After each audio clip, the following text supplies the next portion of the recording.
Bismillahirrahmanirrahim. Assalamualaikum warahmatullahi wabarakatuh.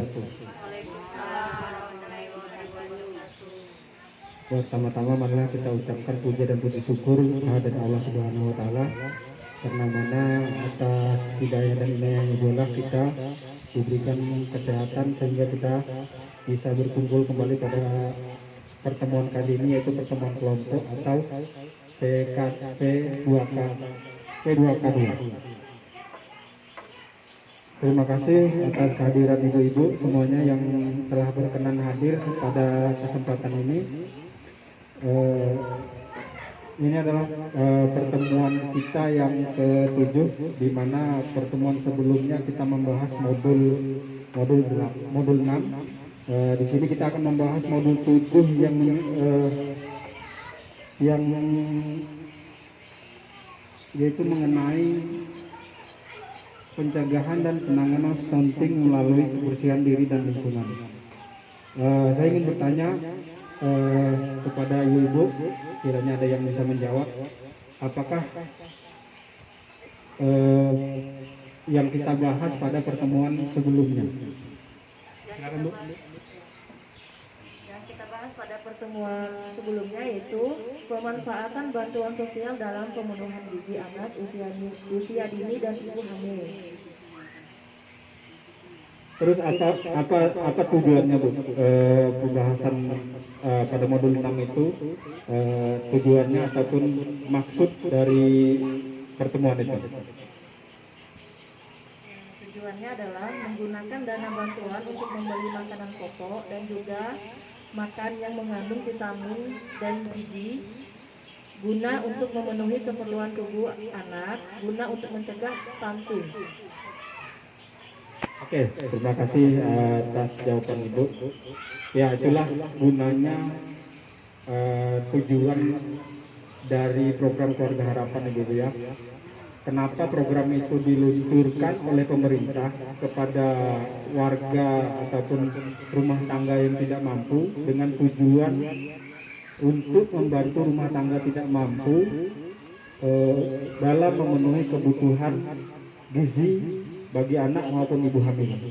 Nah, jadi bantuan itu bukan semata-mata diberikan untuk langsung dibelanjakan keperluan misalnya di luar daripada kebutuhan kita sehari-hari. Nah, jadi pemerintah itu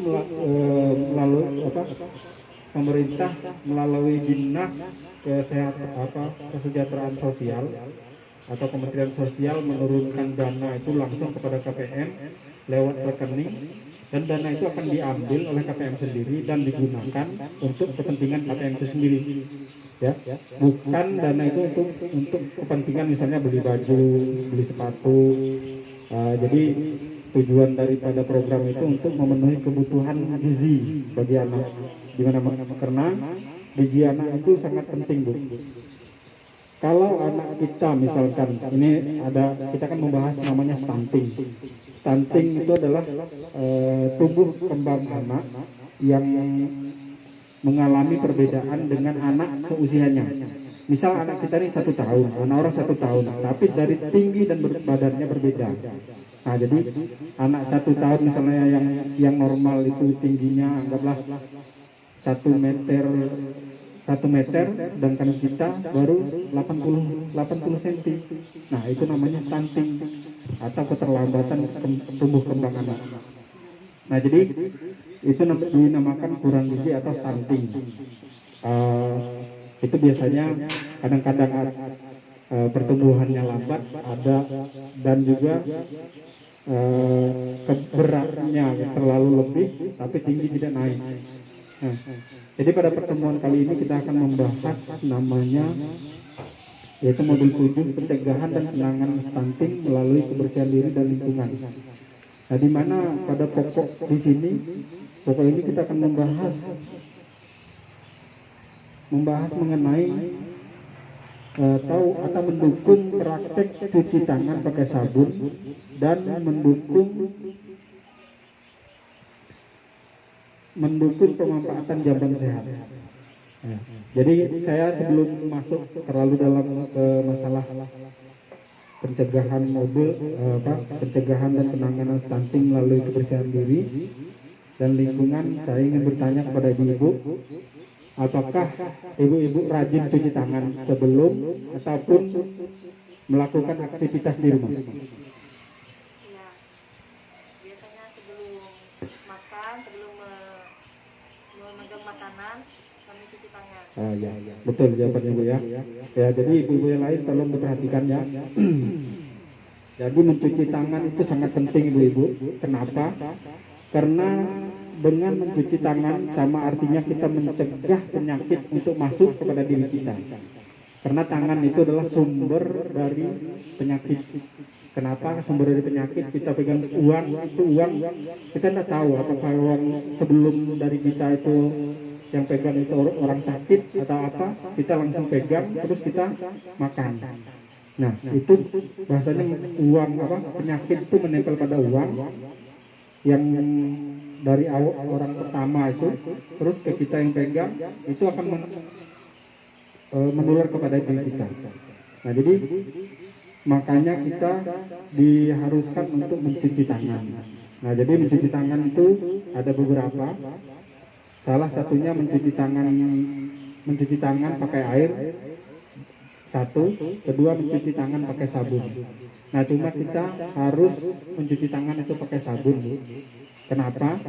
Nanti kita akan praktekkan kenapa kita harus mencuci tangan pakai sabun. Karena di tangan kita ini penuh dengan lemak. Lemak itulah yang cepat menyerap penyakit.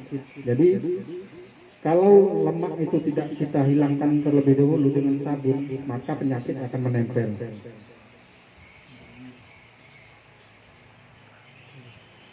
Nah, jadi di sini kita akan membahas ya. Kita nanti akan praktekkan ibu-ibu.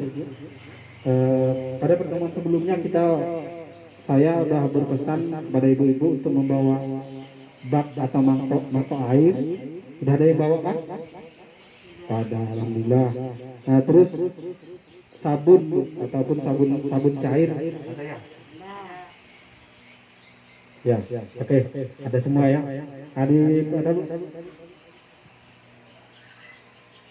nanti kita akan bagi dua ya, dari dua kelompok.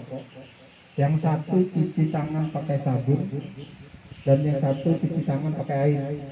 Nah, nanti kita bedakan. Di sini ada apa namanya, lada. Lada itu nanti kita umpamakan dia adalah bakteri ataupun penyakit yang nanti akan menempel pada tubuh. Nah, jadi sini akan saya jelaskan lagi dia.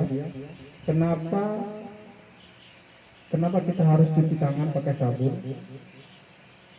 Karena kulit tangan kita selalu lembab, karena secara alami mengandung lemak. Oleh karena itu, kuman atau kotoran mudah menempel di tangan kita dan akan berpindah ke benda atau makanan yang kita pegang. Kemudian penyakit senang berada di tempat yang kotor. Cuci tangan dengan memakai sabun dapat membersihkan tangan dari kotoran yang mengandung kuman penyakit.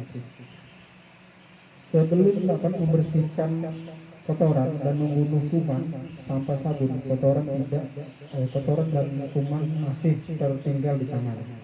Nah, jadi manfaat mencuci tangan pakai sabun yaitu satu, membunuh kuman penyakit yang ada di tangan. Dua, mencegah penularan penyakit seperti diare, kolera, disentri, tifus, cacingan, penyakit kulit, infeksi saluran pernapasan, ispa, flu burung atau server aktif. Nah, jadi itulah gunanya kita mencuci tangan. Oke, kita lanjut ke hal berikutnya. Kita bagi dua ya. Kita bagi dua kelompok. Yang satu, yang kelompok satu ibu sebelah sini, tiga kelompok dua. Kita akan praktekkan bagaimana mencuci tangan pakai sabun dan yang tidak pakai sabun. Nah, terus nanti terakhir kita akan praktek cara mencuci tangan yang tepat ataupun yang baik. Itu bukan bahasanya langsung proses pakai sabun cuci tangan, tapi tidak. Kita prosesnya ada sendiri. Jadi secara aturan di situ pemerintah juga menganjurkan cara yang tepat untuk cuci tangan. Ini kita bagi dua kelompok ya. Abu Weni sama Bu Ira itu adalah kelompok satu, di mana cuci tangannya pakai air. Nah terus dipegang ini lada. Lada ini kita mau makan bakteri ya, ataupun virus. Nah terus Bu Ega sama Bu Tanti itu nanti cuci tangan pakai sabun terus dicelupkan ke sini. Kita lihat perbedaannya apa yang terjadi. Oke, kita langsung ke praktek ya.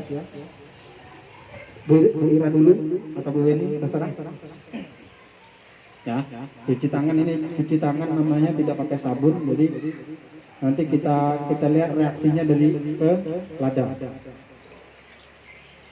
Ya, silakan. Ini lada ya, anggaplah lada ini bakteri. Kita apa reaksinya?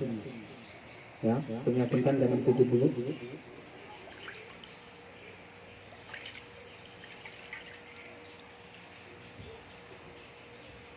Ya, dicelupkan ke lada.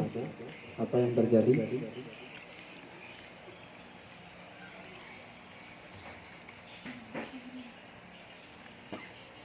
Ya, apa yang ada di tangan itu? Panas, lengket. Nah, lengket itulah bakteri itu. Makanya kalau kita tidak cuci tangan, tidak pakai sabun, itu yang terjadi. Bu ini gimana? Panas juga. Nah, Lengket. panas lengket ya. Jadi intinya panas lengket itu adalah karena lada ini menempel pada bagian kulit tangan kita. Oke, lanjut ya. Kita paham sudah ya. Terus kita kelompok kedua. Bu Ega sama Bu Tanti cuci tangannya pakai sabun. Nanti dicelupkan lagi ke dalam bak lada.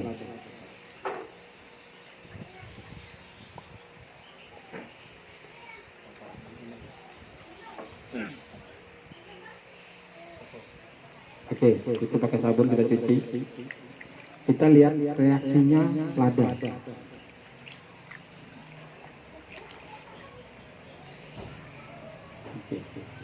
Nempel atau tidak? Ya, Bu Tanti, silakan.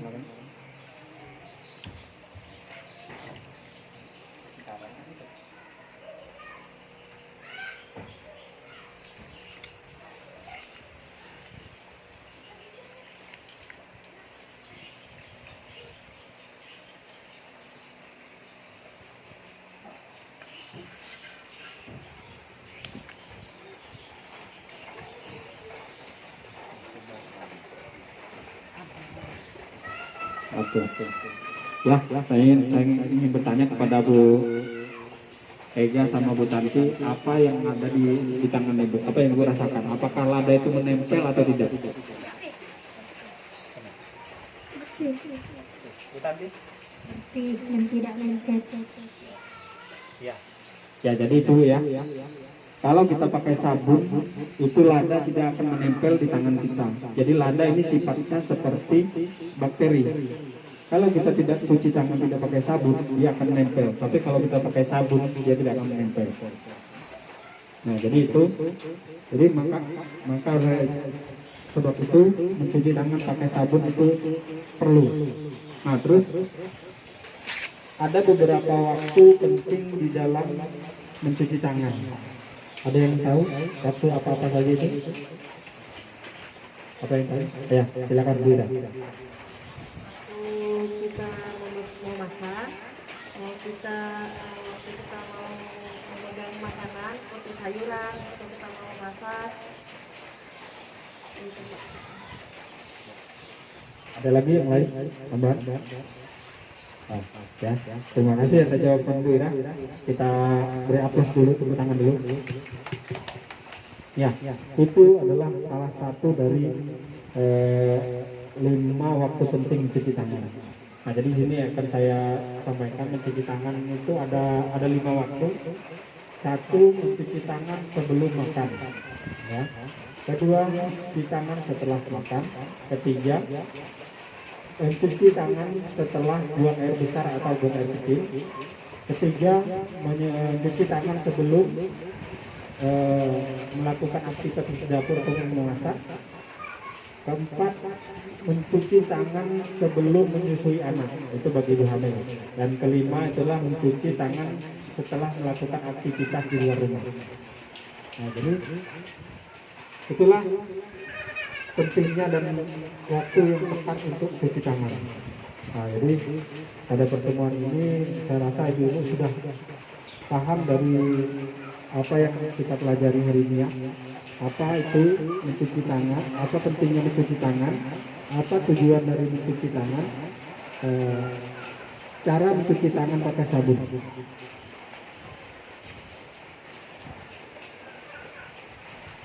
Nah, jadi pembelajaran kita hari ini adalah angka 1, pentingnya mencuci tangan memakai sabun. Nah, jadi kenapa penting mencuci tangan pakai sabun, yaitu untuk membunuh bakteri atau kuman yang menempel pada tangan kita. Nah, kedua, cara mencuci tangan dengan sabun. Nah, caranya itu tadi sudah kita praktekkan, tapi nanti kita praktekkan cara mencuci tangan yang tepat.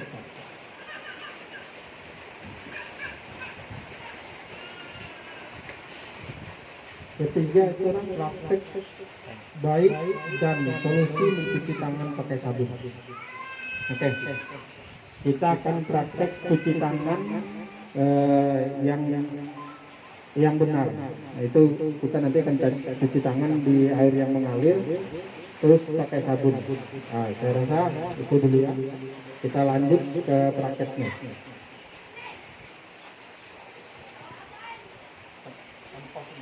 Ya ibu-ibu, di sini kita akan mempraktekkan cara cuci tangan yang tepat. Ya, tolong dipraktekkan ya.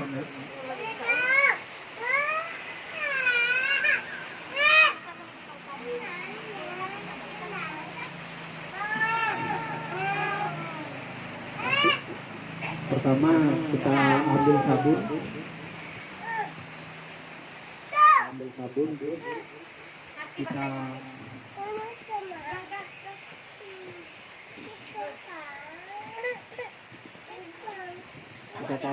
ditaruh di telapak tangan, terus tangan kita basahi, kita putar satu arah aja. Ini telapak tangan, terus kedua kita basuh belakang tangan atau punggung tangan. Ini cara kedua. Cara ketiga, kuku kita putar ini. Salah bu. Ketiga itu kita bersihkan jari-jari tangan. Caranya gini, ya. Terus di sini kita putar.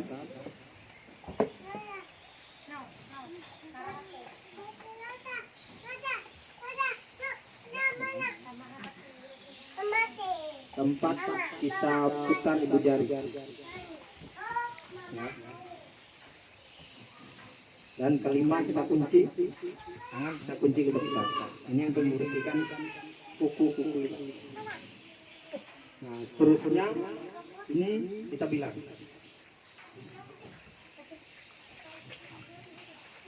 Kita bilas terus kita gunakan handuk kering untuk bilas. Kita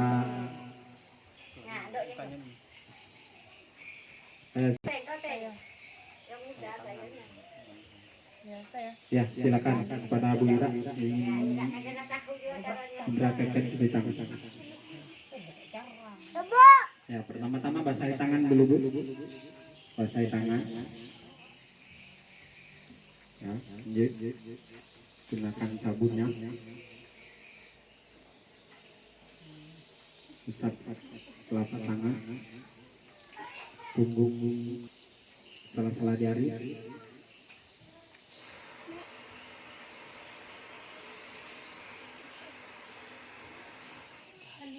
Kuku di telapak tangan.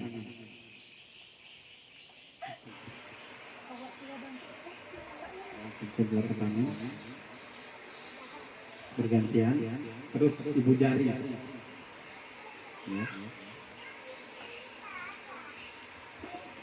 Lanjut tangan mengunci. Nah, itu kita. Itu untuk gunanya untuk membersihkan kuku. Nah, jadi praktek ini bisa dilakukan apabila kuku kita pendek. Kalau kuku kita panjang tidak bisa melakukan praktek ini. Oke, lanjut. Ya, tinggal dibilas. Bilaslah dengan air yang mengalir. Karena kalau tidak dengan air mengalir, rasanya bakteri yang ada di tangan kita itu cuma menumpuk di dalam bak air yang kita cuci. Kalau air mengalir dia langsung jatuh, apakah itu ke tanah atau ke lantai di rumah kita.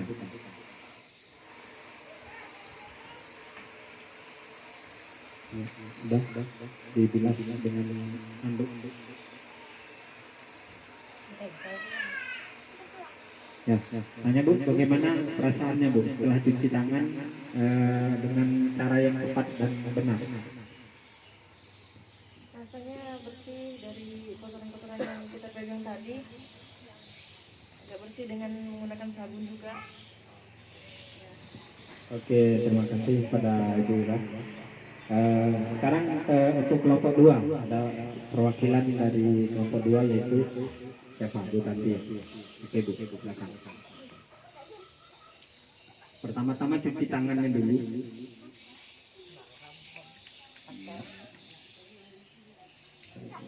Basah tangannya dulu. Kedua, ambil sabunnya. Ya, diusapkan telapak tangannya. Terus punggung tangan belakang. Ya. Sela-sela tangan, sela-sela jari dari belakang, dari ya, sela-sela jarinya masukkan jarinya masukkan, jarinya masukkan nih, ya, semuanya masukkan ke tempatnya ya, dengan bergantian,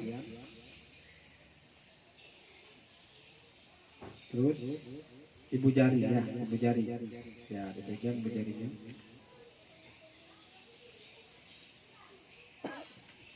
Terus kukunya dianukan ke telapak tangan, ya, secara bergantian. Terus mengunci, gini, jarinya begini, diputar, ambil diputar. Nah, itu tujuannya untuk membersihkan kuku. Oke, lanjut cuci. Ingat, ini cuci tangannya kalau pakai sabun itu harus pakai air yang mengalir. Oke, sudah. Kita lakukan praktek cara cuci tangan yang baik menggunakan sabun dan juga air yang mengalir. Nah, dari praktek tadi apa yang Ibu rasakan? Ada yang ingin menyampaikan perasaannya? Benar? Silakan. Ya mungkin dari dulu kami belum bisa cara cara cuci tangan dengan benar. Mungkin ada mungkin cuci tangan saja dengan air, tidak pakai sabun. Kami dengan cara mengikuti ini, jadi kami bisa tahu cara mencuci tangan dengan benar yang tepat. Oke. Terima kasih Bu ya atas jawabannya. Jadi sebetulnya rata-rata ibu-ibu ataupun kita semua lah pada umumnya cuci tangan itu memang harus. Tapi kita kadang-kadang lupa kalau cuci tangan itu dianjurkan untuk pakai sabun. Nah, jadi melalui pertemuan ini saya harap ibu-ibu yang tadinya cuci tangan misalnya sebelum makan cuci tangan pakai air. Nah, terus airnya tidak mengalir, tidak pakai sabun. Nah, jadi setelah praktek ini ataupun materi ini saya harap ibu-ibu bisa menerapkannya di rumah nanti ya, di rumah masing-masing dan mengajarkan kepada anak-anak ataupun keluarganya yang sekiranya dekat dengan kita. Kalau jauh kan tidak mungkin, misalnya orang Samarinda kita di sini. Nah, jadi semoga pertemuan ini bermanfaat bagi kita semua dan kita juga bisa mengamalkan apa yang telah kita pelajari pada hari ini. Ya, saya rasa ada yang ingin bertanya sebelum saya tutup pada pertemuan kita hari ini. Oke. Berarti sudah paham semua Bu ya. Nanti kita kan sebelum pertemuan ini, sebelum pertemuan sebelumnya kita ada namanya komitmen diri. Nah, jadi perjanjian kita untuk melaksanakan apa yang telah kita pelajari. Nah, jadi PKH ini Bu ya, saya sampaikan lagi. Kalau namanya kehadiran itu bagi anak-anak, misalkan anak balita itu rutin di posyandu, anak sekolah itu rutin di sekolah nanti berdasarkan absensi. Nah terus kalau ibu-ibunya nanti akan rutin di pertemuan kelompok, misalnya pertemuan kelompok seperti ini, itu ibu-ibu harus rutin ataupun diwajibkan. Kalau tidak hadir, nanti bantuannya akan tertahan ataupun ditunda karena tidak sesuai dengan komitmen yang ada pada perjanjian kita sebelum menjadi KPM PKH. Nah, oke. Jadi saya rasa itu aja pada kesempatan ini saya ucapkan ribuan banyak-banyak terima kasih atas kehadirannya pada pertemuan ini. Semoga apa yang kita pelajari hari ini bermanfaat bagi kita dan anak cucu kita, bagi kehidupan kita yang akan datang. Saya akhiri, wabillahi wa taufiq wal hidayah. Wassalamualaikum warahmatullahi wabarakatuh. Waalaikumsalam warahmatullahi wabarakatuh. Ya, kita aplaus dulu untuk diri kita semuanya.